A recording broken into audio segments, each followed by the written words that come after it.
중국에서 ICO가 불법이 되기 불과 한 4, 5일 전에 ICO를 단행을 해서 한 800억 원 정도를 모금을 했습니다. 바로 며칠 후에 미국으로 도망갔어요. 갑자기 속전속결로 비트토렌트를 인수해버립니다. 저스틴 선이 이랬대요. 우리가 내부에 마켓메이킹 팀이 있는데 소개하면서 하는 말이 있잖아, 중국에는 좀 머리는 비었는데 돈은 많은 사람들이 진짜 많아. 안녕하세요. 서울경제 블록체인 전문 매체 디센터의 도혜리 기자입니다. 안녕하세요. 샌드뱅크의 백훈종 이사입니다. 네, 그래서 오늘 첫 번째 준비한 주제는 저스틴 선. 네, 어떤 맞습니다. 썰부터 시작을 해주실 건가요? 저스틴 선 하면은 일단 뭐 네. 모르시는 분들도 있을 테니까 누군지 네네. 간략하게 말씀을 좀 드릴까요? 이 사람이 이제 암호화폐 업계의 모굴입니다. 아주 굉장히 영향력이 센 인플루언서이죠. 그죠. 암호화폐 투자를 하시는 분들은 아마 잘 아실 텐데 모르시는 분들은 이 사람 얘기하는 게 뭐가 그렇게 중요하냐 생각하실 수도 있을 것 같아요. 근데 이 사람이 굉장히 좀 기행을 많이 벌이기도 유명하고 돈 자랑을 한마디로 많이 하기로 되게 유명하죠. 맞아요. 트위터를 하다 보면 이 저스틴 선의 트윗을 안 볼 수가 없어요. 그죠. 이 사람이 비트코인 가격이 내려가면 내려갔다고 자기 얼마큼 샀다 뭐 이런 자랑을 하기도 하고 오르면 올랐다고 이제 나는 얼마큼 돈을 벌었다 이런 자랑을 하기도 하고 그죠. 정말 끊임없이 이 트윗을 통해서 자기 PR을 하는 사람입니다. 그리고 이 사람은 트론이라는 코인의 창업자로 유명하죠. 트론은 잘 아시죠, 도 기자님? 네, 알죠. 트론에 대한 어떤 인식이 국내 암호화폐 투자 사이에서 어떨까? 사실 트론이 저는 제가 처음 들어왔을 때 이제 저한테 지인분들이 막 이야기를 해줬을 때 트론 이야기를 좀 들은 적이 있거든요. 어떤 제가 들었던 거는 트론이 원래 스캠처럼 보였는데 진짜로 돈을 많이 모아서 ICO에 성공을 해서 찐이 됐다. 네, 그쵸. 그런 이야기를 들은 적 있거든요. 트론이 원래 저도 약간 그런 스캠성 코인이 아닐까라고 고민했던 적이 있었어요. 네. 근데 지금은 전혀 그렇지 않죠. 그죠. 아마 네. 코인마켓캡 기준으로 지금 시가총액 순위가 20위권이나 30위권에 있을 겁니다. 지금 봤습니다. 26위권에 있네요. 26위면은 굉장히 높은 거죠. 그죠. 원래 예전엔 더 높았다가 지금 많이 떨어지긴 했어요. 그죠. 맞아요. 네. 그리고 국내에서는 거래소 간 전송용 코인으로 유명해요. 그러니까 트론이 업비트에서 출금 수수료가 싸거든요. 1TRX니까 엄청 싸네요. TRX 한 개 가격이 지금 75원일 거예요. 네. 업비트에서. 뭐 비트코인 출금 수수료는 0.0009비트코인. 그러니까 우리나라 돈으로 환산하면 지금 한 4, 5만 원쯤 되죠. 맞아요. 4, 5만 원쯤 되는 돈을 내고 출금해야 되는데 트론으로 변환해서 출금하면은 75원이면 출금할 수 있으니까 그 트론으로 자기가 갖고 있는 비트나 이더를 변환을 해서 그 트론을 해외 거래소로 이제 전송한 다음에 거기에서 뭐 자기가 하고 싶은 다른 코인으로 또 변환을 해서 디파이에 투자한다던가 뭐 이러시는 분들이 많죠. 저 얼마 전에 15만 원어치 제가 뭐 하려고 그 민팅하려고 네네. 딱 그만큼만 빼려고 했는데 네. 그 수수료가 한 8만 원 되는 거예요.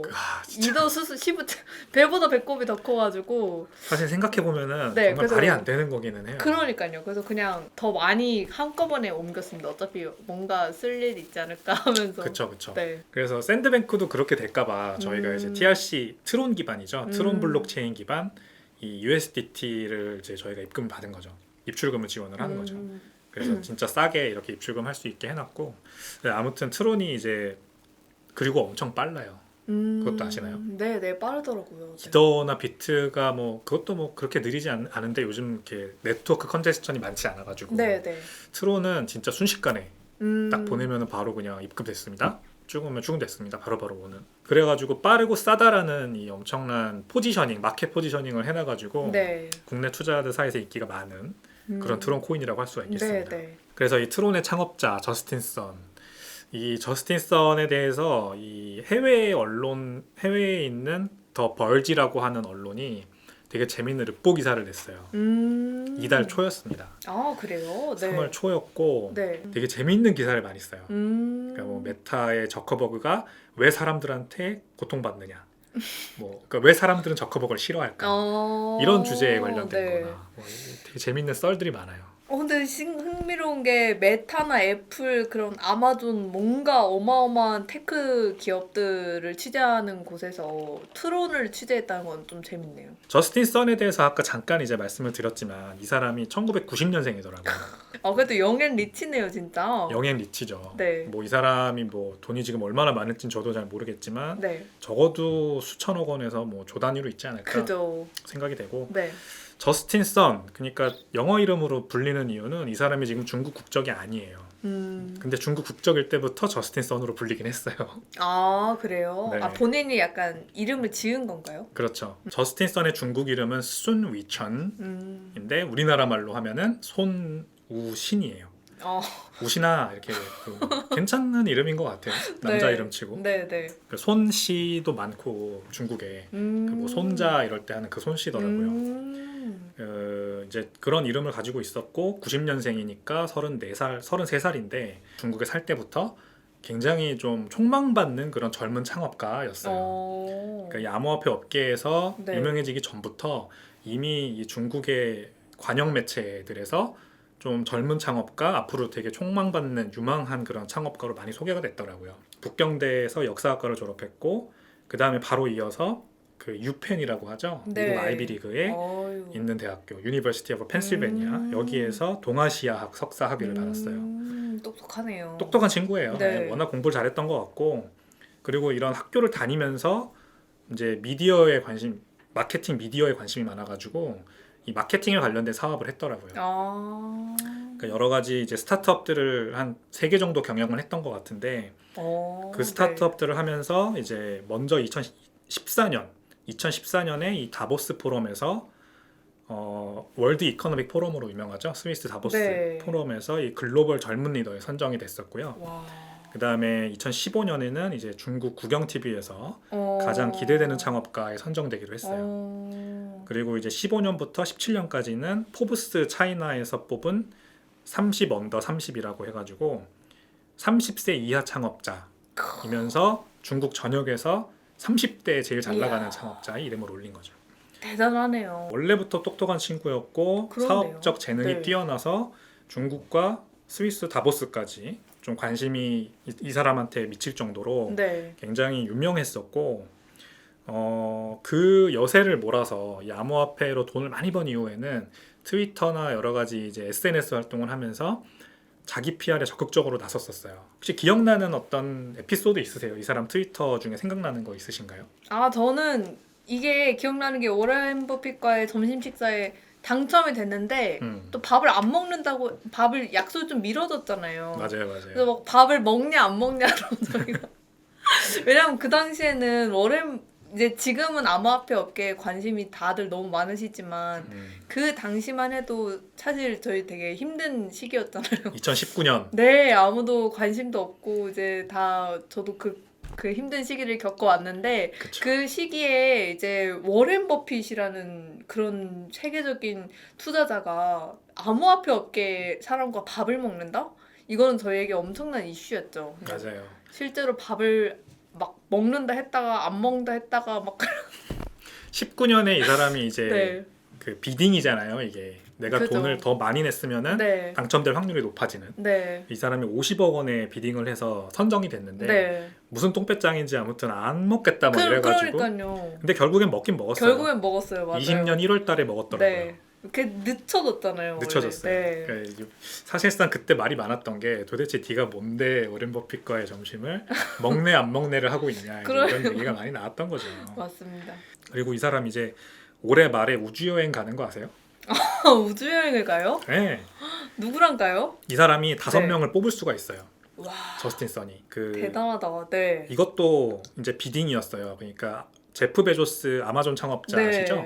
그 사람이 이제 아마존에서 물러났잖아요. 그리고 이제 우주 개발 사업에 지금 완전 올인하고 있는데 그 블루 오리진이라는 그래서 기업이 있습니다. 이 제프 베조스가 창업하는, 운영하는 이 기업에서 만든 이제 셰퍼드라고 하는 우주선에 탑승할 수 있는 그 자리를 워렌 버핏과의 점심처럼 비딩을 한 거죠. 와, 거기에도 이제 저스틴 선이 돈을 300억 원을 질러가지고 자리를 따냈어요. 플렉스의 끝판왕이네요. 네, 완전히 진짜 네. 이번 생은 여기까지다. 약간 이런 마음으로 사는 것 같은. 네. 근데 이제 이 그 300억 원으로 산 자리에 어떤 옵션이 뭐냐면 내가 데려가고 싶은 사람 5명을 데려갈 수 있는 게 있어요. 그래서 이제 2022년 말이라고만 했지 뭐 정확한 날짜 나온 건 없는데 이것도 아마 굉장히 떠들썩하겠네요 앞으로 그러게요. 트위터에서. 네. 그래서 돈 자랑을 할 수 있는 모든 일에 다 적극적으로 참여해요 이 사람은.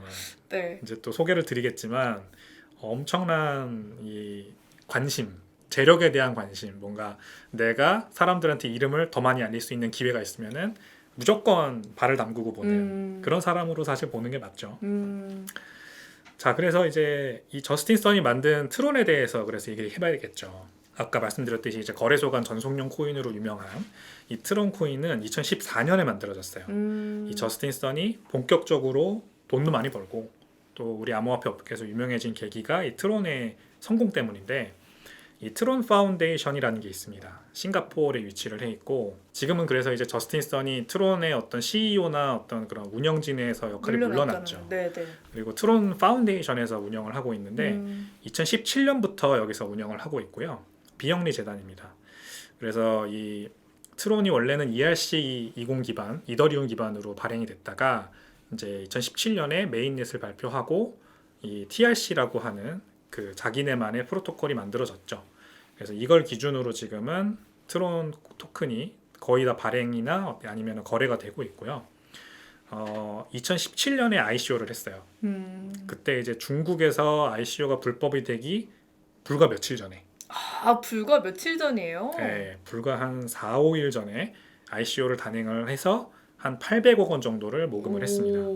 굉장히 네. 성공한 거죠. 네. 그러니까.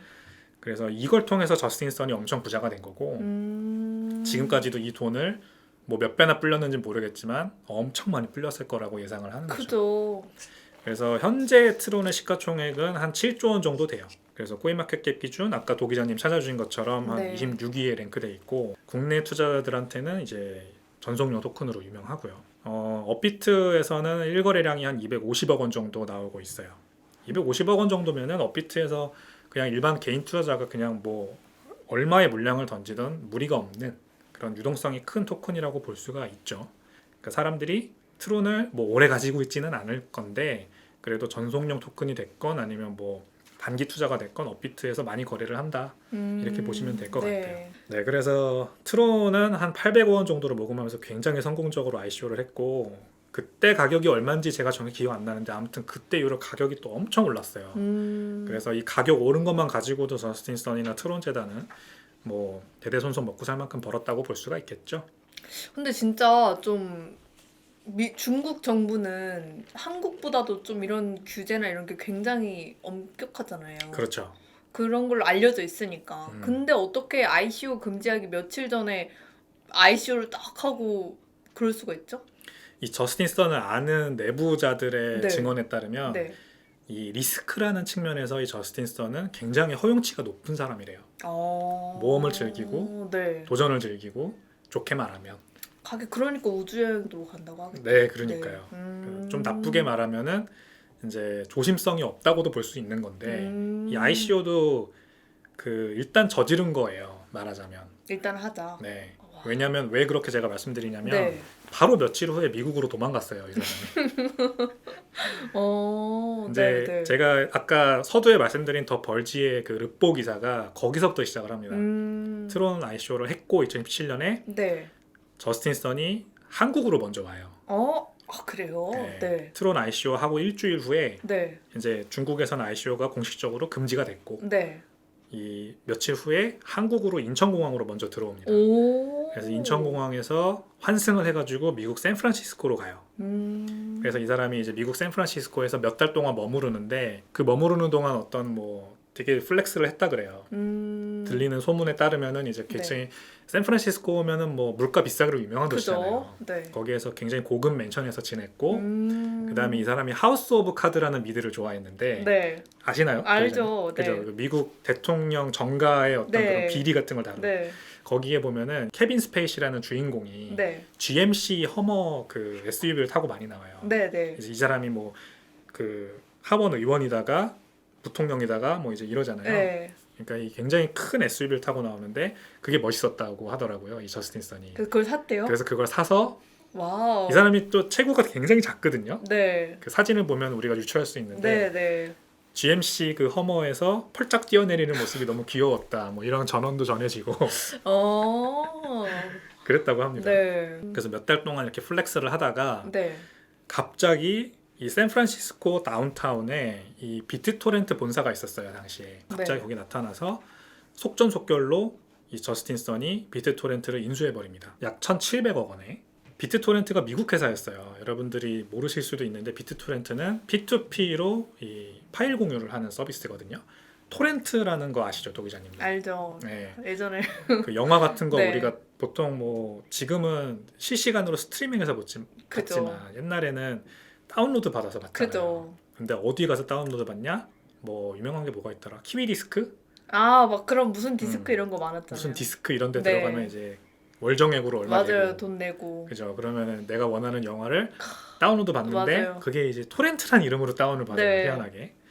네, 그런 거였고 그 또 무료 토렌트도 많았어요. 그러니까 불법이죠. 맞아요. 그러니까 이게 P2P니까 내가 내 컴퓨터에 있는 파일을 인터넷에다가 상시로 이렇게 연결을 시켜 놓으면 지구 반대편에 있는 누군가가 그 파일을 다운로드 받아가는 그런 이제 서비스가 비트토렌트였어요. 나중에 어떤 암호화폐 토큰을 붙이면서 그런 토렌트를 그 인터넷에다가 공유해주면은 토큰을 좀 이렇게 배분받을 수 있는 그런 형태의 사업으로 발전을 했죠. 그래서 이 비트토렌트를 트론이 인수를 했고, 자 원래 미국 회사였는데 이 저스틴 선이 바로 중국 색깔을 입히기 시작해요. 이 회사에다가. 네. 그러니까 몇 달 동안 샌프란시스코에서 이 사람이 저스틴 선이 은둔하면서 중국 당국이 좀 그 눈을 피했다고 했잖아요. 네. 근데 비트토렌트를 인수하자마자 바로 이 비트토렌트의 이 창업자들을 데리고 중국으로 갑니다. 와. 베이징으로 가요. 그래서 베이징에 있는 트론 본사에 가가지고 자기는 마오쩌둥이다. 그리고 너네들은 내 장군이다. 어머. 이런 식으로 얘기를 실제 했다 그래요. 그래요? 네. 회의실에서 그런 얘기를 했다라는 네. 이제 전언이 있고요. 그게 내부자들의 어떤 폭로인 건가요? 내부자들의 이제 이 기사가 더 벌지의 기사가 네. 전직 트론 직원들 15명이 그 증언한 걸 바탕으로 쓴 거예요. 그래서 그 당시 그 회의실에 있었던 사람이 그런 말을 네. 했다는 거예요. 이 굉장히 저스틴 선이 좀 장난 반이었는지 모르겠는데 나는 보스고 너네는 내 부하들이야 라는 걸 강조 많이 했다고 하는 거죠. 네. 그랬답니다. 그래서 이 비트토렌트 임원들을 데리고 중국으로 가서 한 합숙식으로 몇 주 동안 이 사람들한테 중국 색깔을 입히기 시작했는데 그 중에 하나가 바로 나는 마오쩌둥이고 너네는 내 장군들이다 이런 거였고 그다음에 미국 사람들 좀 당황했겠어요. 그랬다고 해요. 네. 이 CFO였던 디팍 조시라는 사람이 있습니다. 네. 비트토렌트 CFO였던 사람인데 네. 이 사람이 그래가지고 좀 놀랬대요. 왜냐면은 어떤 미팅에 들어갔는데 마켓 메이킹이 아니냐고 물어보더래요. 네. 저스틴 선이. 네. 그래가지고 마켓 메이킹은 일반적으로 주식 시장에서 쓰는 말이거든요. 그 말하자면은 우리가 어떤 주식을 거래하려고 하는데 매수 효과가 많이 없으면은 내가 원하는 금액을 많이 못 살 수가 있어요. 네. 그러니까 거래소 입장에서는 그 거래소의 유동성을 공급해주는 어떤 LP라고 하는 사람을 고용을 해가지고 네. 그 사람이 이 매도 주문을 걸어주는 거죠. 그러면 이제 개인 투자자 입장에서는 뭐 누가 매도 주문을 걸었던 살 수만 있으면 되는 거니까. 그죠. 그래서 이제 제가 그 그림을 준비를 했는데 네. 이 거래소가 유동성 공급을 받아서 매도 효과를 꽉꽉 채워놓으면은 이제 개인 투자자들이 훨씬 더 쉽게 들어와서 거래를 하고 그러면은 거래량이 늘어나고 그러니까 누이 좋고 매부 좋고 거래량이 늘어나면은 거래소는 수수료 많이 가져가고 뭐 개인 투자자들은 거래가 잘 되니까 좋고 이런 거죠. 네. 그리고 이제 LP 유동성을 공급해주는 회원사는 거래소한테 수수료를 받는 그런 형태입니다. 그러니까 이제 원래는 이런 되게 시장 조성자 역할을 하는 게 마켓 메이커인데 네. 이 암호화폐 시장에서 마켓 메이킹은 좀 달라요. 그죠. 좀 굉장히 뭐라 그럴까요? 때가 묻었다고 할까요? 원래 의미가 본연의 의미가 많이 퇴색했다고 볼 수가 있죠. 그래서 펌프 앤 덤프라고 해가지고 이 시세 조작을 하는 거를 마켓 메이킹이랑 동의어로 쓰기는 합니다. 그래서 자전 거래 뭐 여러 가지 이 암호화폐 시장에서 많이 일삼는 그런 사기 행각들, 허수 주문, 그리고 시세 조종, 뭐 봇을 통해서 거래소가 직접 자전 거래를 한다던가 이런 것들이 다 여기 들어가요. 그죠. 지금 이게 그래서 자전거래가 불법이냐 아니냐 이런 걸로 지금 재판도 진행 중이잖아요. 맞아요. 예. 네. 이제 국내 유명 거래소들도 자전거래를 했네 안 했네 이런 거 가지고 그죠. 검찰의 조사를 받기도 했었죠. 네, 네. 그래서 이런 거를 저스틴 선이 이 비트토렌트의 CFO한테 할 줄 아냐고 물어봤다는 거예요.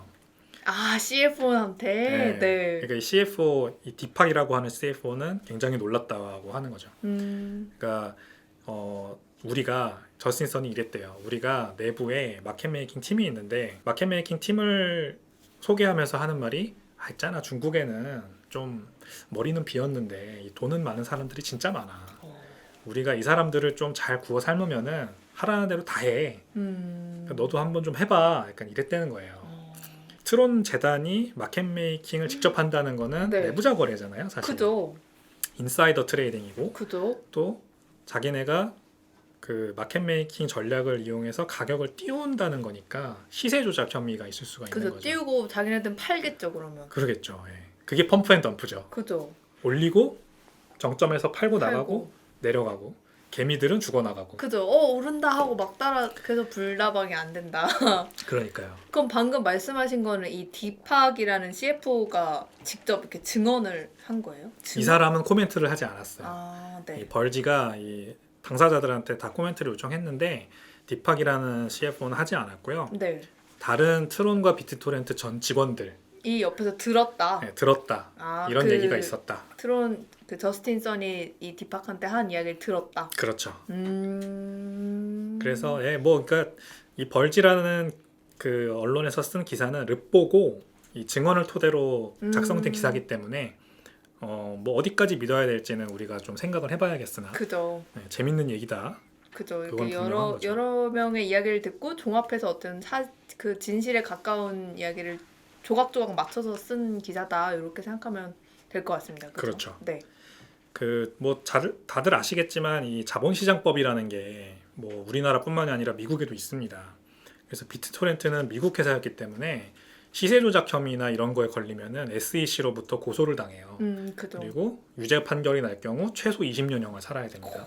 네. 그러니까 임원들이나 CEO 입장에서는 절대 받아들일 수 없었을 거고 이 디팍 CFO는 결국 거부했다고 해요. 들리기로는. 그 참고로 이 비트토렌트 팀이 미국으로 돌아간 후에 이제 트론 재단과 몇 주 동안 합숙을 한 이후에 이 비트토렌트 임원들이 다 미국으로 돌아갔을 거 아니에요. 네.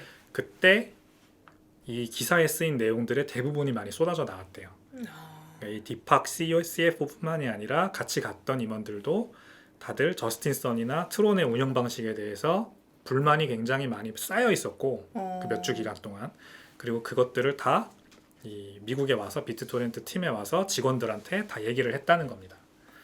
아니 근데 궁금한 게 본인의 회사를 그러니까 회사를 팔 정도면 팔기 전에 이 기업이 트론이 어떻게 운영되는지 이런 거를 좀 점검을 할 수도 있잖아요. 근데 그런 걸 검토도 안 하고 그냥 돈 많이 준다니까 오케이 하고 판 건가요? 이게 정상적인 경우라면은 예리 기자님 말처럼 절대 네. 그러지 않았을 텐데 그러니까요. 은근히 이 스타트업 인수합병 시장에는 그런 게 많아요. 그래요. 그 앞뒤 재지 않고 큰 돈을 준다니까 오케이 땡 잡았어 하고 최대한 비싸게 파는 거죠 그냥. 하기가 1,700억 원을 준다고 했으니까. 그렇죠. 아마 굉장히 좀 스윗한 딜이었을 거고 이 당시로서는. 되게 기업 가치를 높게 평가한 거군요. 맞아요. 근데 이 저스틴 선의 그래서 첫 번째 탈출은 그래서 이 미국으로 가서 비트토렌트를 인수하는 어떤 중국 ICO 금지의 법망을 피해가지고 미국으로 가서 비트토렌트를 구매하면서 이 제2의 또 전략을 도모하는 그런 탈출이었고 네. 두 번째 탈출은 이 비트토렌트를 인수한 후의 스토리입니다.